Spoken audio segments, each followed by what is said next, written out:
Rabindranath Tagore University, Bhopal. NIRF ranked for 5 consecutive years. CM Dhami की कर्मचारियों को बड़ी सौगात। 7वें वेतनमान में कार्यरत कर्मचारियों के महंगाई भत्ते 4% की वृद्धि। भारत चीन को जोड़ने वाला हाईवे बंद। लाता से आगे पहाड़ी का हिस्सा टूटकर हाईवे पर गिरा। बीआरओ खोलने में जुटा। मंत्री रेखा आर्या ने की खाद्य आपूर्ति विभाग की समीक्षा। मुफ्त गैस रिफिलिंग योजना के लिए बजट न जारी करने पर जताई नाराजगी। बोली अधिकारी तेजी से काम करें। श्रीनगर में बेस अस्पताल में कैंसर ओपीडी की शुरुआत। पहाड़ों में कैंसर की पहचान में देरी कम करना है उद्देश्य वर्कशॉप भी आयोजित। विधायक मनोज तिवारी की नाराजगी। कहा सीएम धामी द्वारा विधायकों से मांगी गई विकास योजनाओं की स्वीकृति की देरोही है। नमस्कार, खबर भारत 360 में आपका स्वागत है। मैं हूं माही सिद्दीकी और रुख करेंगे खबरों की ओर। विधायक मनोज तिवारी ने मुख्यमंत्री पुष्कर सिंह धामी द्वारा विधायकों से मांगी गई विकास योजनाओं की स्वीकृति में देरी पर नाराजगी जाहिर की है। अल्मोड़ा में आयोजित प्रेस वार्ता के दौरान तिवारी ने कहा है कि मुख्यमंत्री ने प्रदेश के सभी 70 विधायकों से 10-10 विकास योजनाओं का प्रस्ताव मांगा था। हालांकि 2.5 साल बीत जाने के बाद भी अल्मोड़ा के लिए केवल 3 योजनाएं ही स्वीकृति मिल पाई है। विधायक तिवारी ने विशेष रूप से पेयजल और हार्ट केयर सेंटर जैसी महत्वपूर्ण योजनाओं का उल्लेख करते हुए इनकी जल्द स्वीकृति और वित्तीय मंजूरी की मांग की है। उन्होंने यह भी चेतावनी दी है कि अगर जल्द ही इन योजनाओं को मंजूरी नहीं दी गई तो वे आंदोलन और धरना प्रदर्शन करने पर मजबूर होंगे।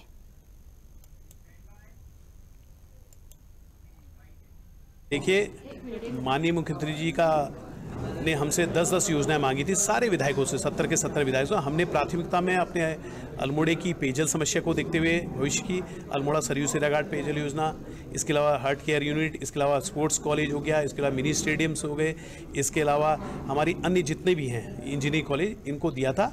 और उसमें 2.5 साल व्यतीत होने के बावजूद भी अभी मात्र 3 योजनाओं को स्वीकृति माननीय मुख्यमंत्री जी द्वारा दी गई है, वो भी, और अन्य योजनाएं अभी पाइपलाइन पे। हमारी मांग है, प्रदेश सरकार से हमारी मांग है माननीय मुख्यमंत्री से कि जिन बातों को उन्होंने कहा है उनमें जो महत्वपूर्ण है, अल्मोड़ा सरयू सिराघाट पंपिंग पेयजल योजना, Almora sports college, Almora engineering college, और इसके अलावा जो अन्य है हमारे जो योजना है उनको तत्काल स्वीकृत करें। उसमें उसकी सैद्धांतिक और वित्तीय स्वीकृति, प्रशासनिक स्वीकृति का धन आवंटित करने का काम करें, जिससे कि काम। उत्तराखंड सरकार ने राज्य के सार्वजनिक निगमों, उपक्रमों और प्राधिकरणों के कार्यरत कर्मचारियों के लिए खुशखबरी दी है, जहां मुख्यमंत्री ने 7वें वेतनमान में कार्यरत कर्मचारियों के महंगाई भत्ते में 4% की वृद्धि को मंजूरी दे दी है। बढ़ा हुआ महंगाई भत्ता कर्मचारियों को 1 जनवरी से मिलेगा, जिसको लेकर भाजपा प्रदेश प्रवक्ता ने कहा है कि धामी सरकार प्रदेश के हित में लगातार ऐतिहासिक फैसले ले रही है और जिस तरह से कर्मचारियों के महंगाई भत्ते में 4% की बढ़ोतरी की गई है, इससे कर्मचारियों में काफी उत्साह है। बिल्कुल, देखिए, धामी सरकार निरंतर लगातार ऐतिहासिक फैसले लेने का काम कर रही है और इस प्रदेश के हित में लेने का काम कर रही है। यहाँ के युवाओं को, यहाँ की महिलाओं को, यहाँ के कर्मचारी, यहाँ के किसान, तमाम सभी वर्गों को साथ लेकर के चलने का काम कर रही है। और जिस तरीके से उन्होंने अभी ये भत्ता देने की बात करी है, मुझे लगता है कि सभी कर्मचारियों में उत्साह है और वो धामी जी का धन्यवाद भी करते हैं। और क्योंकि कर्मचारी बहुत ही मेहनत और लगन के साथ में काम करते हैं, माननीय मुख्यमंत्री जी समय समय पर सभी कर्मचारियों का भी और सभी के हितों का ख्याल रखते हुए इस तरह के निर्णय लेने का काम कर रहे हैं। रुद्रपुर के थाना ट्रांजिट कैंप में पास एक युवक का दिन दहाड़े अपहरण कर लिया गया है। प्रॉपर्टी डीलर राजू ने बताया कि उसने एक ग्राहक को प्लॉट दिखाने के दौरान एक युवक से विवाद किया, जिसके बाद उस पर हमला किया गया। शिकायत करने के बाद भी पुलिस ने उसे थाने से घर भेज दिया। तहरीर देने के बाद राजू का रास्ता रोककर 7-8 दबंगों ने उसे कार में जबरन डाल लिया और फुलसुंगा ले गए, जहां उसकी पिटाई की गई। परिजनों की सूचना पर पुलिस ने राजू को दबंगों की चंगुल से मुक्त कराया और 2 आरोपियों को हिरासत में लिया है। पुलिस ने मामले की जांच शुरू कर दी है। कल सर छोटी सी घटना को लेकर, मतलब कल भी मुझे मारा गया था वहाँ पे, तो मैंने 112 नंबर कॉल की थी। फिर उसके बाद में उन्होंने गुंडे बुलाए थे, लड़के बुलाए थे।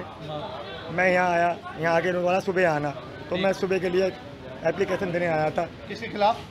जी सुमित नाम का लड़का है, वो 4-5 भाई तो खुद हैं और बाकी 10-12 लड़के उन्होंने गुंडे कल बुलाए थे। मैं यहाँ आया, मैं डर के मारे बाहर नहीं सोया। तुम्हारा क्या विवाद है इनसे? जी विवाद क्या है तुम्हारा? मेरा विवाद कुछ नहीं था, मैं प्लॉट देखने के लिए गया था, खरीदने के। हाँ, मैं वहाँ गया था, जाने के बाद बोले ये प्लॉट मेरा। फिर अब आज की क्या घटना हुई? आज की घटना ये है, मैंने यहाँ पे एप्लीकेशन दी, आने के बाद में, देने के बाद में इन्होंने थाने से फ़ोन किया होगा, उनका फ़ोन नंबर पड़ता है तो फ़ोन किया होगा, तो फ़ोन करते ही वहाँ से बोले कि ऐसा यहाँ वहाँ से वो लड़का आता है तो मैं तुम्हें बुला लूँगा। मुझे यहाँ से भेज दिया गया।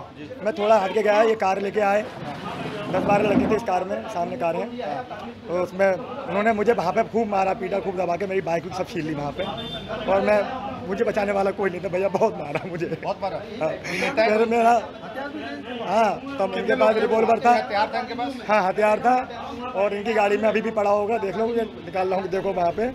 हाँ, तो इन्होंने मेरे मुँह में तमंचे की नार रख दी, यहाँ से मुझे बोलने नहीं दिया, चीखने चिल्लाने नहीं दिया, गाड़ी बंद करके मुझे यहाँ से ले गए।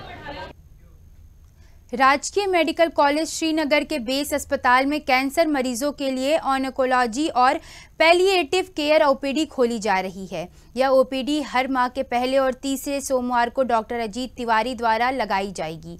पहली ओपीडी 7 अक्टूबर से शुरू होगी। बता दें कि इस पहल का उद्देश्य पहाड़ों में कैंसर की पहचान में देरी कम करना है। अस्पताल में सेंसिटाइजेशन वर्कशॉप भी आयोजित की गई है, जिसमें कैंसर के बचाव और उपचार की जानकारी दी गई। यह योजना चिकित्सा मंत्री डॉक्टर धन सिंह रावत की पहल पर शुरू हो रही है।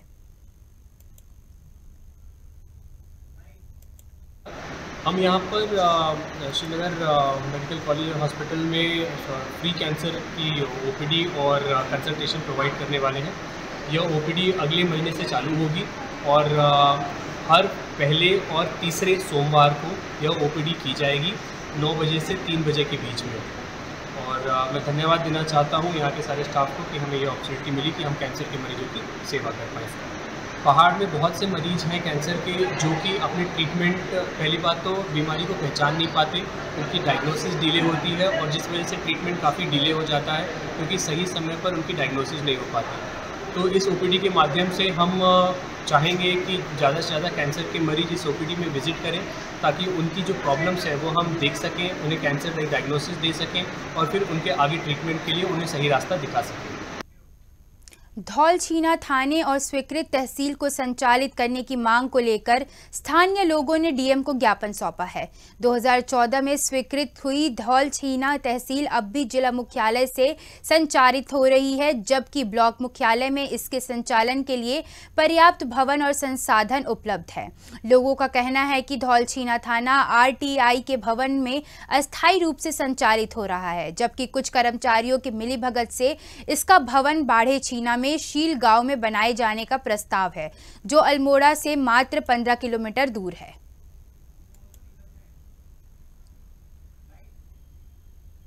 जो तहसील है ये 2013 में स्वीकृति हो चुकी थी। इसके लिए हमारे क्षेत्रवासियों ने काफ़ी संघर्ष के बाद इस तहसील को स्वीकृति दिलाई थी, जो अभी तक ठंडे बस्ते में है, जबकि राज्यपाल महोदय का इसमें गजट वेरिफिकेशन जारी हो चुका था और आज तक ये तहसील खुल नहीं पाई, जबकि ये ऑनलाइन और कागजों में अल्मोड़ा में चल रही है, जिससे हमारे दूरस्थ शेराघाट, नाली, हरड़ा, जंगल, बमोरी आदि क्षेत्रों के लोगों को यहाँ से अल्मोड़ा आना पड़ता है और एक 2-2 दिन, एक काम के लिए 2-2 दिन के चक्कर काटने पड़ते हैं। इसलिए हम इसको जल्दी से जल्दी संचालित करना चाह रहे हैं। और दूसरी हमारी मांग यह है कि वहाँ पर हमारे धौलछीना में थाना खुला है और वो भी बड़े छीना में शिफ्ट होने जा रहा है, जिसके लिए कुछ कर्मचारियों की मिलीभगत से ये हो रहा है कि यहाँ पर जगह उपलब्ध नहीं, जबकि वहाँ पर काफ़ी पर्याप्त जगह है और वहाँ पर हमने उसके लिए भी संघर्ष किया है। और तहसील और थाना दोनों ही ब्लॉक मुख्यालय धौलछीना पर खुलेंगे और उससे अन्यत्र शेराघाट खुल सकता है, उधर को खुले तो हम उसके लिए मान्य है, मगर अल्मोड़ा की साइड जो पेटसाल और इधर को खुलेगा तो उसका भारी विरोध होगा।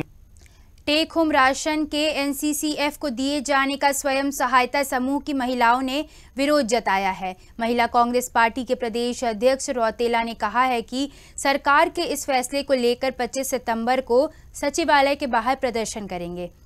उनका कहना है कि जब स्वयं सहायता समूह की महिलाएं पहले से राशन का वितरण कर रही थी, तो आखिर सरकार ने उनसे राशन के वितरण के काम को क्यों छीना? जब महिलाओं को से काम छीना जा रहा है तो महिलाएं सशक्तिकरण की बात क्यों हो रही है?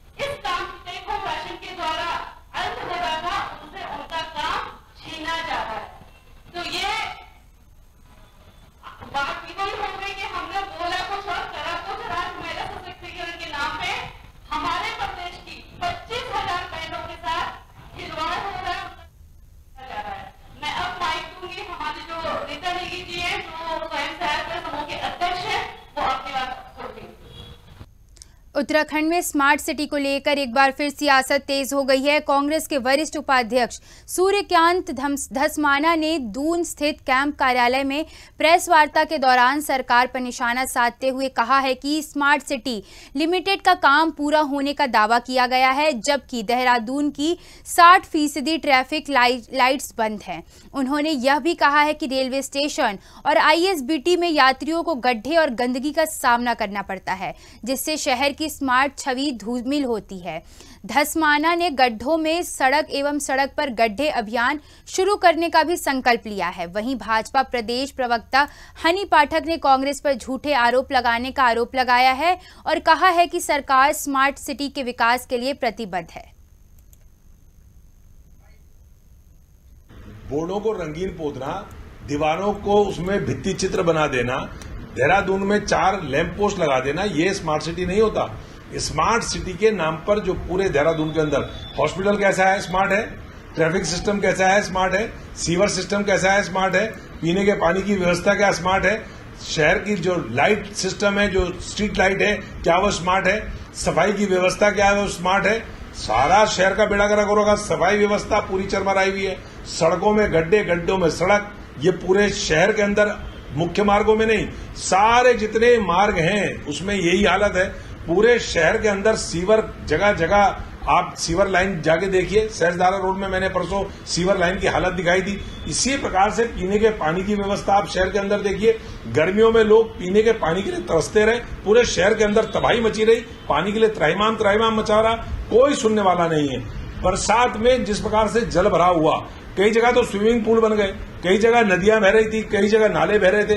पूरे शहर के अंदर स्मार्ट सिटी के नाम पर, क्योंकि स्मार्ट सिटी के जो अध्यक्ष थे वो नगर निगम के मेयर थे और स्मार्ट सिटी की सीईओ जिलाधिकारी थे, चाहे वो श्रीवास्तव रहे हों, चाहे उसके बाद वो ये अभी जो वर्तमान डीएम है या इससे पहले जो मोहतरमा रही हों। इन्होंने सैकड़ों करोड़ रुपए का घोटाला स्मार्ट सिटी के नाम पर किया है। ये मेरा आरोप नहीं है, ये मैं जनता को दिखा रहा हूं। इसीलिए मैं कह रहा हूं इनके सारे वस्त्र खोल करके दिखाऊंगा कि देहरादून को कैसा स्मार्ट इन्होंने बताया। आप ये बताइए, स्मार्ट सिटी में देहरादून के सबसे बड़े सरकारी मेडिकल हॉस्पिटल में अगर वहां शौचालय में एक नवजात बच्चे का शव मिल रहा है टॉयलेट में फंसा हुआ, इससे ज्यादा शर्मनाक बात क्या उत्तराखंड की सरकार के लिए हो सकती है। राजधानी देहरादून है और देहरादून की राजधानी में इस प्रकार के हालात हैं। ये पूरे देहरादून को और पूरे राज्य को मैं लगातार दिखा रहा हूं और दिखाता रहूंगा। ये मेरा अभियान चलेगा। मैं सारे देहरादून की जनता से, प्रदेश की जनता से आग्रह करता हूं, मेरे इस अभियान को सपोर्ट करें। इस बुलेटिन में इतना ही। बने रहिए खबर भारत 360 के साथ। नमस्कार।